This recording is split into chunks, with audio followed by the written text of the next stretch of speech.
नमस्कार विद्यार्थी मित्रांनो, आपलं पुन्हा एकदा स्वागत आहे एका नवीन व्हिडिओमध्ये।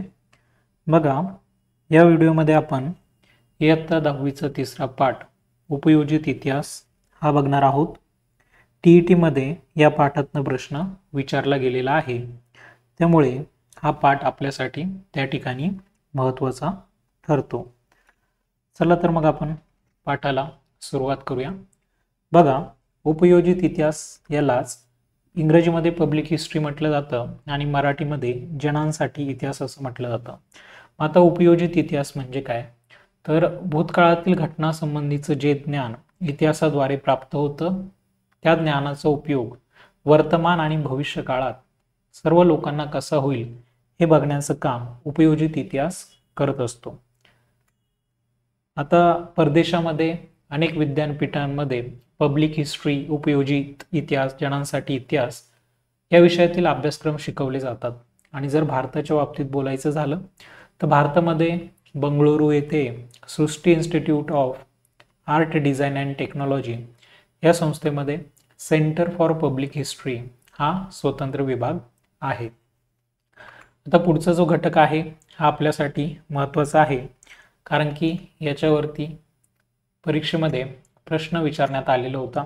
बघा, प्रश्न असा आला होता की लाल किल्ला मध्ये दोन टिंब, म्हणजे लाल किल्ला हा दिल्लीला आहे, तर जंतर मंतर दोन टिंब आणि प्रश्नचिन्ह, तर जंतर मंतर कुठे आहे, आणि खाली चार ऑप्शन दिले होते आणि त्या चार ऑप्शन मध्ये त्या पर्यायांमध्ये जयपूर असं सुद्धा दिलेलं होतं।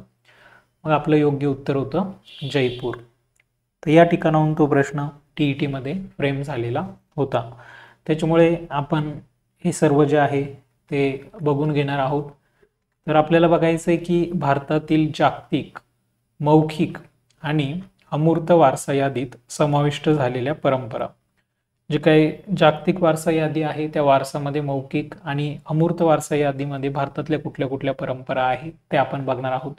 बघा, पहिली परंपरा ही केरळमधील आहे, तिचं नाव आहे कुट्टियट्टम। कुट्टियट्टम ही केरळमधील संस्कृत नाट्य परंपरा आहे।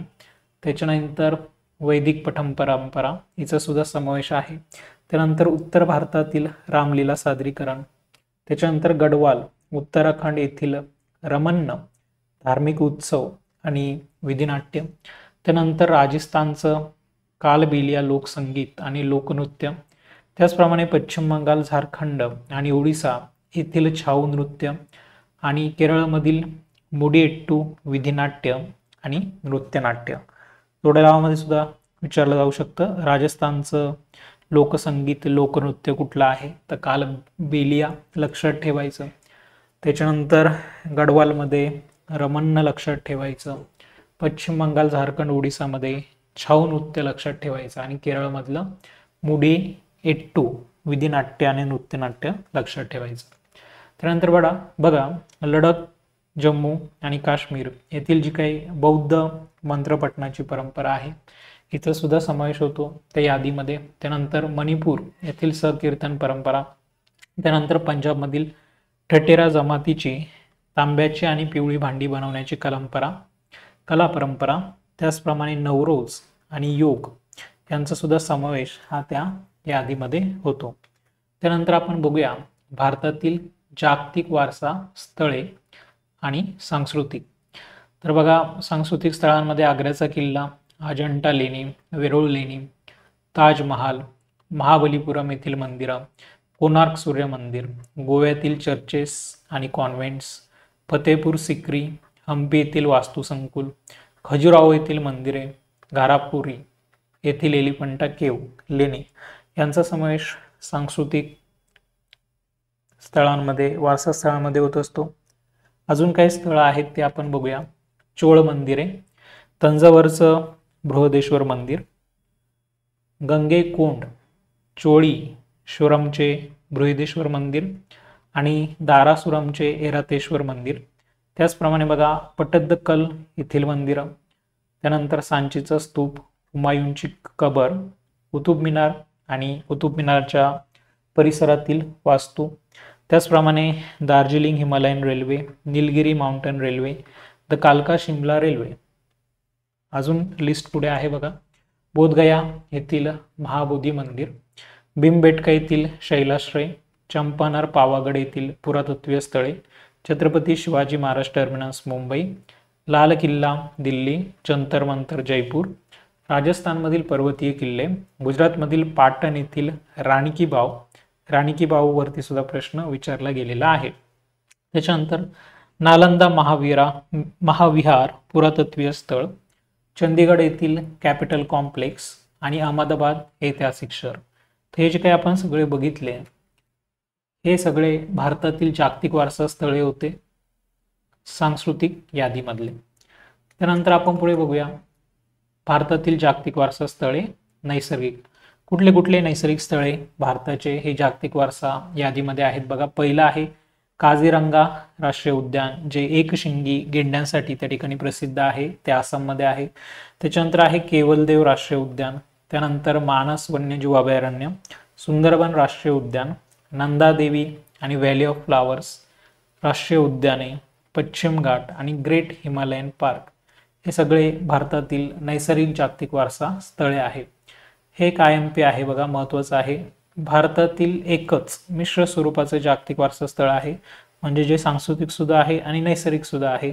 त्याचं नाव आहे कांचनगंगा राष्ट्रीय उद्यान. त्यानंतर आपण पुढे बघूया की युनेस्कोच्या जागतिक नैसर्गिक वारशाच्या यादीत पश्चिम घाटाचा समावेश 2012 मध्ये केला गेला. सातारा जिल्ह्यामध्ये बघा कास पठार आहे. सातारा जिल्ह्यातील कास पठार पश्चिम घाट रांगांमध्येच आहे, म्हणजे जे कास पठार आहे त्याचा सुद्धा समावेश 2012 मध्ये नैसर्गिक वारशाच्या यादीमध्ये केला गेला.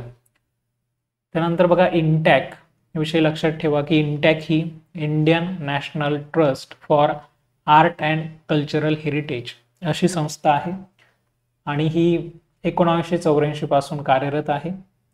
तुम्हाला एवढे इंटॅक त्याचं लॉंग फॉर्म लक्षात ठेवायचं आणि इंटॅक कशाशी संबंधित आहे ते लक्षात ठेवायचं. तर आपलं जे काही आर्ट अँड कल्चरल हेरिटेज आहे त्याच्याशी संबंधित इंटेक ही संस्था आहे.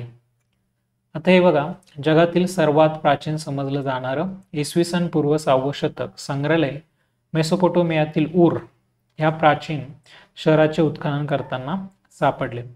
लक्षात ठेवा, तुम्हाला विचारलं जाऊ शकतं जगातील सर्वात प्राचीन संग्रहालय हे कुठे सापडलेलं होतं, तर मेसोपोटोमियातील ऊर या ठिकाणी उत्खनन करताना सापडलं होतं. हे उत्खनन बघा पुरातत्वज्ञ सर लिओनार्ड वुली यांनी 1922 ते 1934 या काळामध्ये केलं होतं. हे संग्रहालय एनिगॉल्डी नावाच्या मेसोपोटेमियाच्या राजकन्याने बांधलं होतं. ती स्वतः त्या संग्रहालयाची संग्रहपाल म्हणून काम पाहत असे. या वस्तू संग्रहालयात सापडलेल्या प्राचीन वस्तूंसोबत त्या वस्तूंचे सविस्तर वर्णन करणाऱ्या मातीच्या वटिका म्हणजे क्ले टॅबलेट सुद्धा सापडलेल्या आहेत. हे आपण बघितलं आहे बघा अभिलेखागाराविषयी, की अभिलेखागारामध्ये महत्त्वाची जुनी कागदपत्रे, दफ्तरे, जुने चित्रपट इत्यादी जतन करून ठेवली जातात आणि भारताचं राष्ट्रीय अभिलेखागार हे नवी दिल्लीमध्ये आहे. त्याचप्रमाणे भारतातील प्रत्येक राज्याचं स्वतंत्र अभिलेखागार असतं. याच्यावरती प्रश्न आलेला आहे बघा. कोलकाता येथे असलेले इंडियन म्युझियम याची स्थापना एशियाटिक सोसायटीतर्फे सन 1814 मध्ये झाली. आता तुम्हाला एशियाटिक सोसायटीवरती प्रश्न आलेला होता, त्याच्यामुळे हे महत्त्वाचं आहे. इंडियन म्युझियम कुठे आहे, कोलकाताला आहे आणि या इंडियन म्युझियमची स्थापना एशियाटिक सोसायटीने केलेली होती 1814 मध्ये. नॅथॅनियल वॉलिक हे जे काही डॅनिश वनस्पतीशास्त्रज्ञ आहे, हे इंडियन म्युझियमचे संस्थापक आणि पहिले संग्रहपाल होते. इथे दिलेले संग्रहालयाचे छायाचित्र हे जे काही तुम्हाला इथे दिसतंय हे छायाचित्र 1905 सालचं आहे. संग्रहालयाचे कला, पुरातत्व, मानवशास्त्र असे 3 प्रमुख विभाग आहेत. त्यानंतर बघा पुण्यामध्ये नॅशनल फिल्म आर्काईव्ह राष्ट्रीय फिल्म संग्रहालय या संस्थेची मुख्य कचेरी आहे. तुम्हाला विचारलं जाऊ शकतं नॅशनल फिल्म आर्काईव्ह हे कुठल्या शहरामध्ये आहे, तर त्याचं योग्य उत्तर असेल पुणे. भारत सरकारच्या माहिती आणि प्रसारण खात्याचा माध्यम विभाग म्हणून सन 1964 मध्ये त्याची स्थापना झाली. हा जो काही विभाग आहे नॅशनल फिल्म आर्काईव्ह याची स्थापना भारत सरकारच्या माहिती आणि प्रसारण खात्याचा माध्यम विभाग म्हणून झाली. याच्या मागे 3 उद्देश आहेत त्याची स्थापना होण्यामागे. पहिलं म्हणजे भविष्यातील पिढ्यांसाठी दुर्मिळ भारतीय चित्रपटांचा शोध घेणे, ते चित्रपट मिळवणे आणि चित्रपटांच्या वारशाचं जतन करणे, चित्रपटाशी संबंधित महत्त्वाच्या बाबींचे वर्गीकरण करणे, त्यांच्या कायमस्वरूपी नोंदी तयार करणे आणि संशोधन करणे, चित्रपट संस्कृतीच्या प्रसाराचे केंद्र प्रस्थापित करणे. असे ते 3 उद्देश नॅशनल फिल्म आर्काइव्हचे आहेत. अशा पद्धतीने हा जो काही उपयोजित इतिहास नावाचा पाठ होता त्याच्यामध्ये जे काही TETच्या दृष्टीने महत्त्वाचे पॉईंट्स होते ते आपण बघितले. इथे तुम्हाला रिकाम्या जागा दिल्या आहे बघा. जगातील सर्वात प्राचीन संग्रहालय डॅश डॅश या शहराचे उत्खनन करताना सापडले. आताच आपण बघितलं ऊर मध्ये ते सापडलं. ऊर हे मेसोपोटोमियामध्ये होतं. दुसरा प्रश्न तुम्हाला विचारला की भारताचे राष्ट्रीय अभिलेखकार डॅश डॅश येथे आहे. याचं योग्य उत्तर आहे नवी दिल्ली. 9वीचा जर तुम्ही व्हिडिओ बघितला असेल मी बनवलेला होता तर त्याच्यामध्ये सुद्धा या राष्ट्रीय अभिलेखागाराविषयी आलेला आहे. त्यानंतर इकडे तुम्हाला चुकीची जोडी ओळखायला लावलेली आहे बघा. कालबेलिया राजस्थानचे लोकसंगीत आणि लोकनृत्य बरोबर आहे. रामलीला उत्तर भारतातील सादरीकरण हे सुद्धा बरोबर आहे. कुट्टियट्टम केरळमधील संस्कृत नाट्य परंपरा हे सुद्धा बरोबर आहे. रमन्न पश्चिम बंगालमधील नृत्य हे त्या ठिकाणी चुकीचं आहे. तर अशा पद्धतीने आपण हा व्हिडिओ बघितला. लवकरच पुन्हा एकदा अशाच एका नवीन व्हिडिओमध्ये भेटूया. तोपर्यंत bye. Have a nice day. Take care.